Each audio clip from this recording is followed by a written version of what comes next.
medio de la crisis que estamos viviendo, huracanes, terremotos, incendios, pandemia, necesitamos un mensaje a nuestro corazón. Ministerio al pequeño rebaño. Reciban un saludo de parte de su amigo el pastor Miguel Tirado. Aquí estamos con otro episodio para el pequeño rebaño. En esta ocasión estudiaremos el capítulo 21 del libro El conflicto de los siglos. Y me acompaña el pastor Orlando González. Y quisiera invitarles para que tengamos una palabra de oración.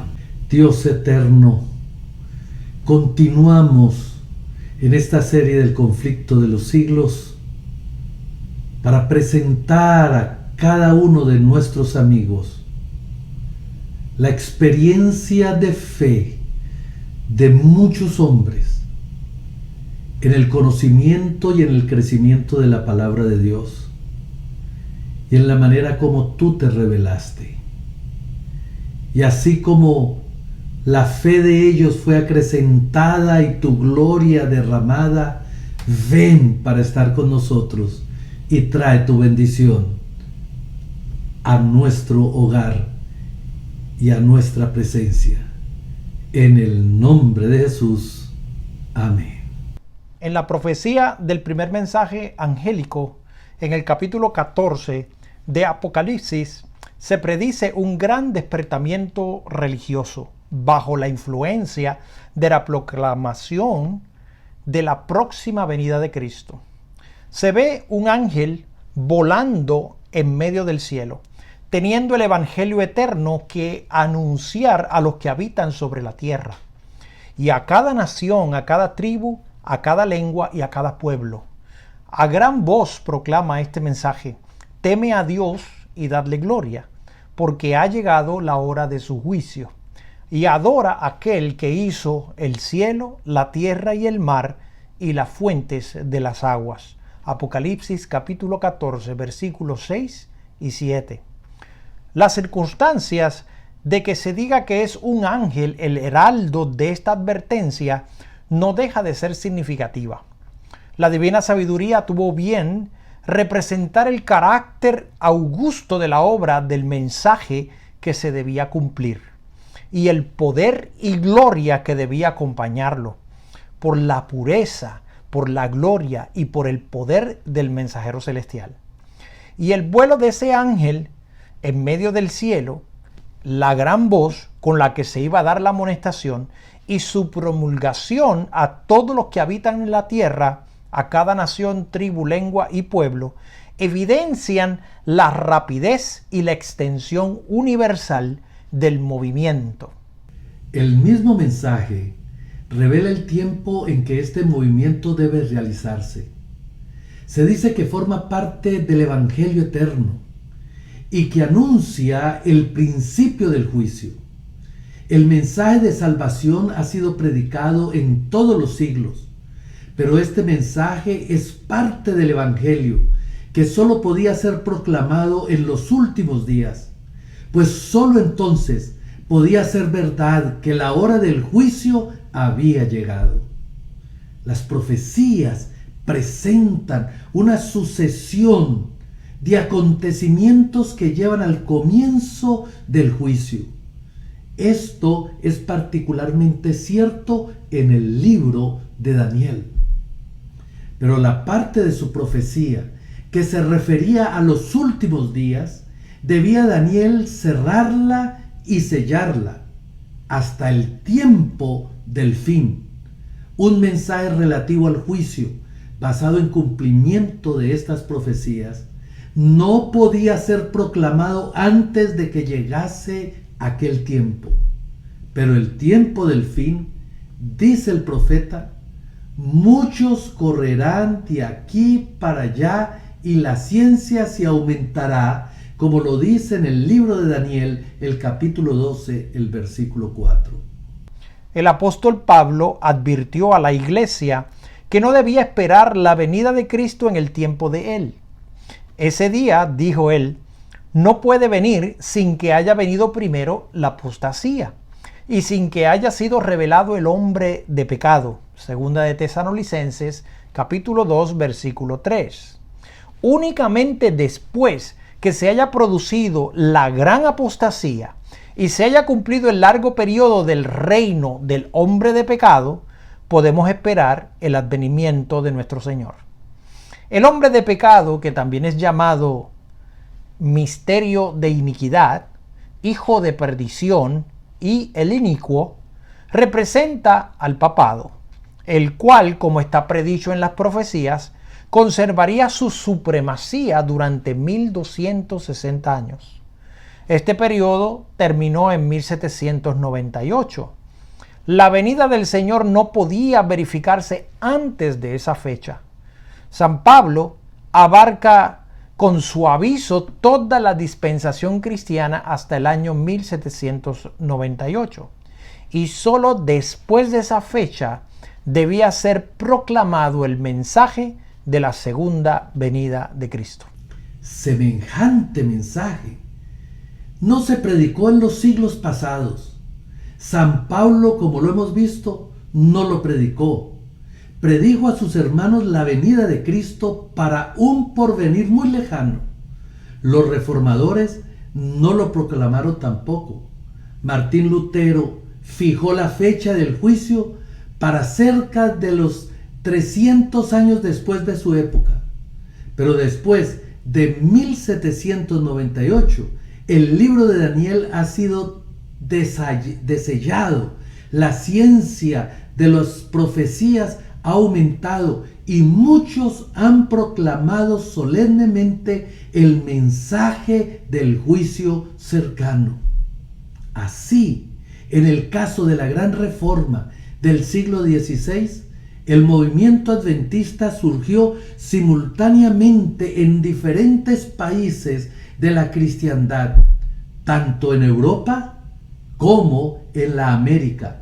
Hubo hombres de fe y de oración, fueron inducidos a estudio de las profecías y que al escudriñar la palabra inspirada hallaron pruebas convincentes de que el fin de todas las cosas era inminente.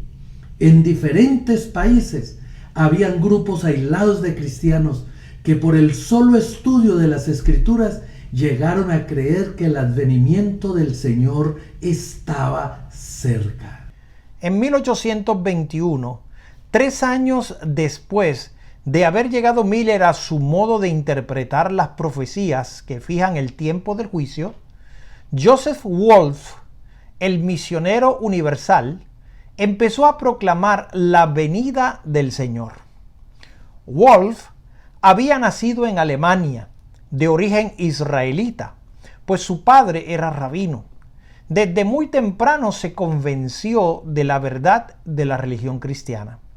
Dotado de inteligencia viva y dada a la investigación, solía prestar profunda atención a las conversaciones que se oían en casa de su padre, mientras que diariamente se reunían piadosos correligionarios para recordar las esperanzas de su pueblo, la gloria del Mesías venidero y la restauración de Israel. Un día, cuando el niño oyó mencionar a Jesús de Nazaret, preguntó quién era. Un israelita del mayor talento le contestaron, pero como aseveraba ser el Mesías, el tribunal judío le sentenció a la muerte. ¿Por qué entonces, siguió preguntando el niño, está Jerusalén destruida? ¿Y por qué estamos cautivos? Ay, ay, contestó su padre, es porque los judíos mataron a los profetas. Inmediatamente se le ocurrió al niño que tal vez Jesús de Nazaret había sido también profeta, y los judíos le mataron siendo inocente. Este sentimiento era tan vivo que a pesar de haberle sido prohibido entrar en iglesias cristianas, a menudo se acercaba a ellas para escuchar la predicación. Cuando tenía apenas 7 años, habló un día con jactancia a un anciano cristiano, vecino suyo, del tiempo de triunfo de Israel y del advenimiento del Mesías. El anciano le dijo entonces con bondad: querido niño, te voy a decir quién fue el verdadero Mesías. Fue Jesús de Nazaret, a quien tus antepasados crucificaron, como también había matado a los antiguos profetas. Anda a casa, le dijo, y lee el capítulo 53 de Isaías, y te convencerás de que Jesucristo es el Hijo de Dios. No tardó el niño en convencerse.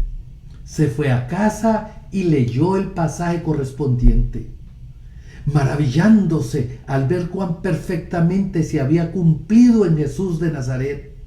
¿Sería verdad las palabras de aquel cristiano?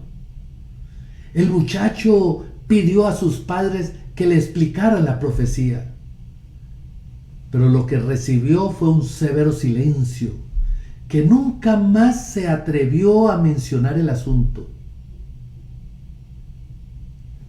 Pero el incidente no hizo que su corazón quedara desolado. Deseó saber más de la religión cristiana. El conocimiento que buscaba era negado, y premeditadamente en su hogar judío. Pero cuando tuvo 11 años, dejó la casa de sus padres y salió a recorrer el mundo para educarse por sí mismo y para escoger su religión y escoger su profesión. Se albergó por algún tiempo en casa de unos parientes, pero no tardó en ser expulsado como apóstata, y solo sin un centavo tuvo que abrirse camino entre extraños. Fue de pueblo en pueblo, estudiando con diligencia y ganándose la vida enseñando hebreo. Debido a la influencia de un maestro católico, fue inducido a aceptar la fe romanista y se propuso ser misionero para su propio pueblo. Con tal objeto, fue pocos años después a proseguir sus estudios en el Colegio de la Propaganda en Roma. Allí su costumbre de pensar con toda libertad y de hablar con franqueza le hicieron tachar de herejía. Atacaba abiertamente los abusos de la Iglesia e insistía en la necesidad de una reforma. Aunque al principio fue tratado por los dignatarios papales con un favor especial, fue luego alejado de Roma. Bajo la vigilancia de la Iglesia, fue de lugar en lugar, hasta que se hizo evidente que no se le podía obligar jamás a doblegarse al yugo del romanismo. Fue declarado incorregible y se le dejó en libertad para ir donde quiera. Se dirigió entonces a Inglaterra y, habiendo abrazado la fe protestante, se unió a la Iglesia anglicana. Después de 2 años de estudio, dio principio a su misión en 1821. Al aceptar la gran verdad del primer advenimiento de Cristo como varón de dolores, experimentado en quebranto, Wolf comprendió que las profecías presentan con igual claridad su segundo advenimiento en poder y gloria. Mientras trataba de conducir a su pueblo a Jesús de Nazaret como al prometido y al presentarle su primera venida en humillación como un sacrificio por los pecados de los hombres, le hablaban también de su segunda venida como Rey y Libertador.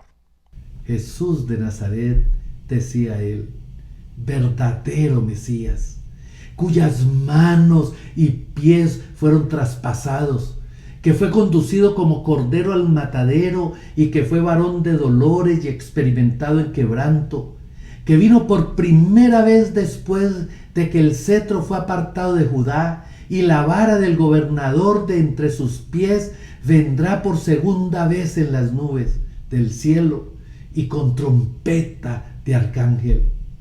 Wolf lo presentaba de manera clara. Sus pies se asentarán sobre el monte de los olivos, y el dominio sobre la creación que fue dado primeramente a Adán y que le fue quitado después. Génesis capítulo 1, versículo 26, capítulo 3, versículo 17, traían la convicción de que le será dado a Jesús el reino. Y será el rey sobre toda la tierra. Cesarán los gemidos y lamentos de la creación. Y se oirán cantos de alabanza y acciones de gracia. Cuando Jesús venga en la gloria de su Padre, con los santos ángeles, y los creyentes que murieron resucitarán primero, según Primera de Tesalonicenses 4:16 y Primera de Corintios capítulo 15 versículo 23. Esto es, decía él, lo que los cristianos llamamos la primera resurrección. Entonces el reino animal cambiará de naturaleza y será sometido a Jesús. Prevalecerá la paz universal. Y habrá sobre la tierra el poder del Señor, que volverá a mirarnos y dirá que todo es bueno. Wolf creía inminente la venida del Señor. Según su interpretación de los periodos proféticos, la gran consumación debía verificarse en fecha no muy diferente a la señalada por Miller, a lo que se fundaban en el pasaje del día y la hora nadie sabe, para afirmar que nadie podía saber nada al respecto de la proximidad del advenimiento. Wolf le contestaba: ¿dijo el Señor que el día y la hora no se sabrán jamás? ¿No nos dio señales de los tiempos para que reconociéramos siquiera la proximidad de su venida? Como se reconoce la cercanía del estío por la higuera cuando brotan sus hojas. Mateo capítulo 24, versículo 32. No conoceremos jamás ese tiempo cuando Él mismo nos exhortó no solo a leer la profecía de Daniel, sino también a comprenderla. Y es precisamente en Daniel donde se dice que las palabras serán selladas hasta el tiempo del fin, lo que era el caso en su tiempo. Y que muchos correrán de aquí para allá, expresión hebraica que significa observar y pensar en el tiempo. Y la ciencia respecto a ese tiempo será aumentada. Daniel capítulo 12, versículo 4. Además, nuestro Señor no dice que la proximidad del tiempo no será conocida, sino que nadie sabe con exactitud el día ni la hora.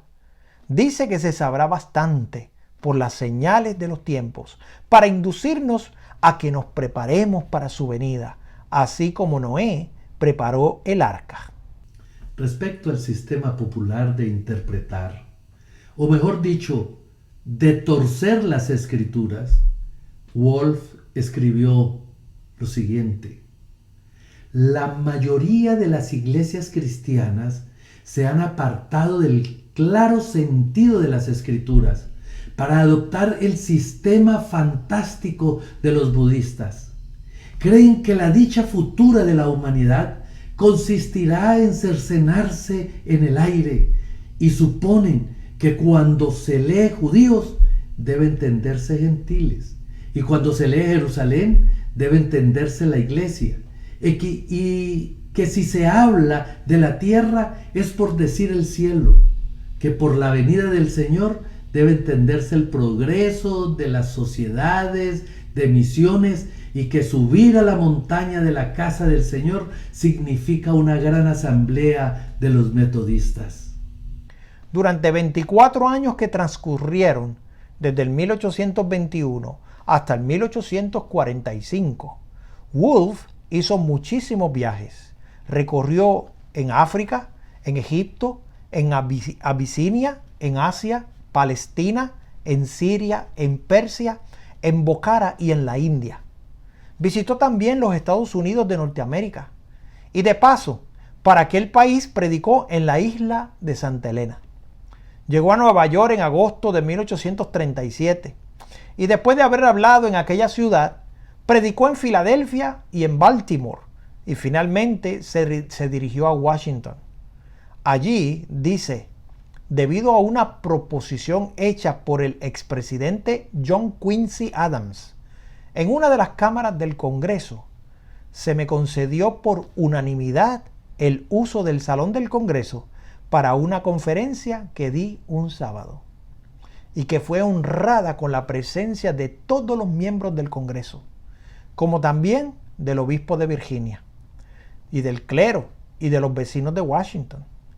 El mismo honor me fue conferido por los miembros del gobierno de Nueva Jersey y de Pensilvania, en cuya presencia di conferencias sobre mis investigaciones en el Asia, como también sobre el reinado personal de Jesucristo. El Dr. Wolf visitó los países más bárbaros, sin contar por la protección de ningún gobierno europeo, sufriendo muchas privaciones y rodeado de peligros sin número.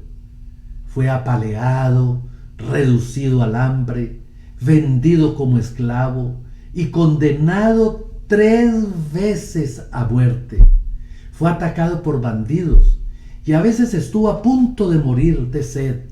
Una vez fue despejado de cuanto poseía y tuvo que andar centenares de millas a pie a través de las montañas, con la nieve azotándole la cara y con pies descalzos, entumecidos por el contacto del suelo con lo helado.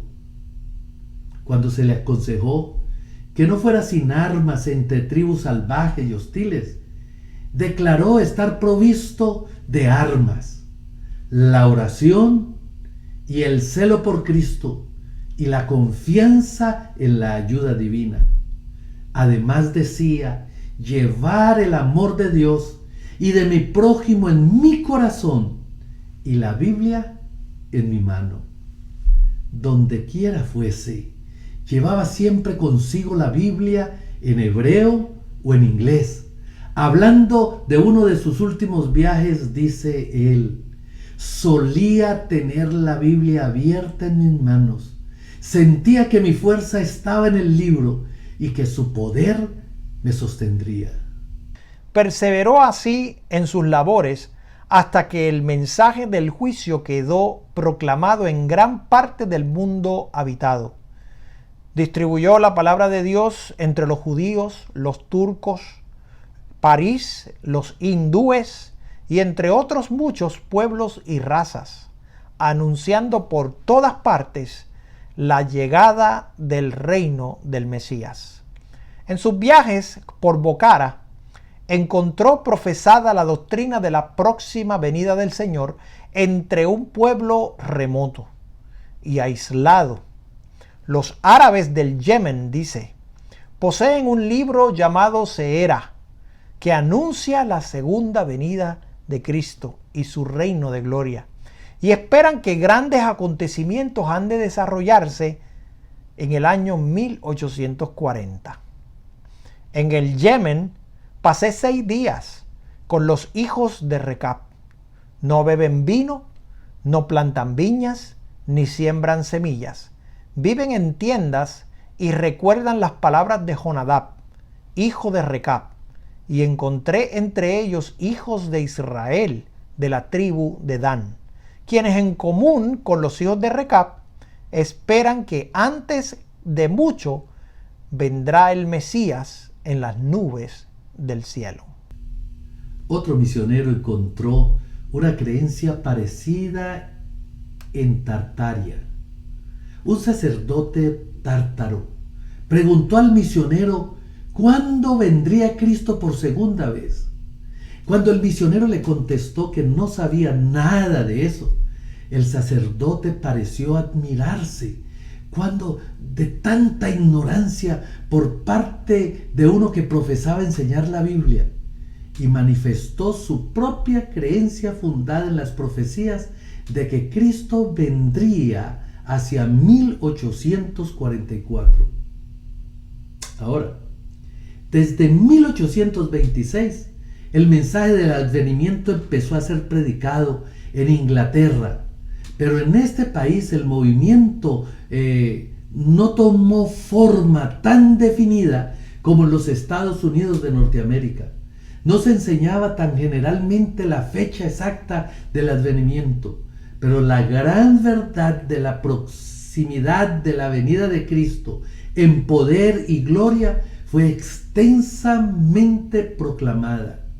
Y eso no solo entre los disidentes y no conformistas.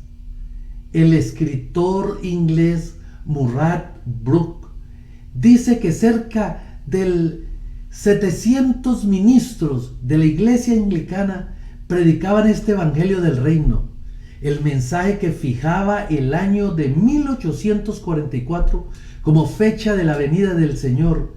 Fue también proclamado en Gran Bretaña. Circularon también profusamente las publicaciones adventistas procedentes de los Estados Unidos. Se reimprimieron libros y periódicos en Inglaterra. Y en 1842, Robert Winter, súbdito inglés que había aceptado la fe adventista en Norteamérica, regresó a su país para anunciar la venida del Señor. Muchos se unieron a él en la obra y el mensaje del juicio fue proclamado en varias partes de Inglaterra. En la América del Sur, en medio de la barbarie y las supercherías de los ministros de la religión, el jesuita chileno Lacunza se abrió camino hasta las Sagradas Escrituras y allí encontró la verdad de la próxima venida de Cristo. Impelido a dar el aviso, pero deseando no obstante liberarse de la censura de Roma, el seudónimo de Rabí Exra, dándose por judío convertido. En la América del Sur, en medio de la barbarie y de las supercherías de los ministros de la religión, el jesuita chileno Lacunza se abrió camino hasta las Sagradas Escrituras y allí encontró la verdad de la próxima venida de Cristo. Impelido a dar el aviso, pero deseando, no obstante, librarse de la censura de Roma, publicó sus opiniones bajo el seudónimo de Rabí Ben Exra, dándose por un judío convertido. Lacunza vivió en el siglo XVIII, pero fue tan solo hacia el 1825 cuando su libro fue traducido al inglés en Londres. Su publicación contribuyó a aumentar el interés que se estaba despertando en Inglaterra por la cuestión del segundo advenimiento. En Alemania, esta doctrina había sido enseñada en el siglo XVIII por Wengel, ministro de la Iglesia Luterana y célebre teólogo y crítico. Al terminar su educación, Wengel se había dedicado al estudio de la teología, hacia la cual se sentía naturalmente inclinado por el carácter grave y religioso de su espíritu, que ganó en profundidad y robustez a merced de su temprana educación y disciplina. Como otros jóvenes de carácter reflexivo, antes y después de él, tuvo que luchar con dudas y dificultades de índole religioso. Y él mismo alude, con mucho sentimiento, a los muchos dardos que atravesaron su pobre corazón y que amargaron su juventud, llegando a ser miembro del consistorio de Wittenberg. Abogó por la causa de la libertad religiosa y, si bien defendía los derechos y los privilegios de la Iglesia, abogaba porque se concediera toda libertad razonable a los que se sentían constreñidos por motivos de conciencia a abandonar la Iglesia oficial. Aún se deja sentir hoy día en su país natal los buenos efectos de su política. Qué maravilloso es nuestro Dios.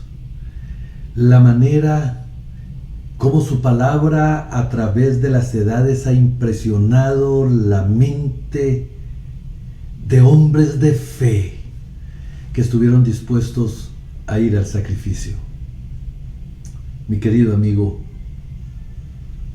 tú eres hoy un escogido de Dios, un hombre, una mujer de fe. El Señor te llama a que escudriñes su palabra con todo tu corazón y le permitas a Dios usarte con poder y con gloria. Este capítulo continuará en su segunda parte en el próximo video.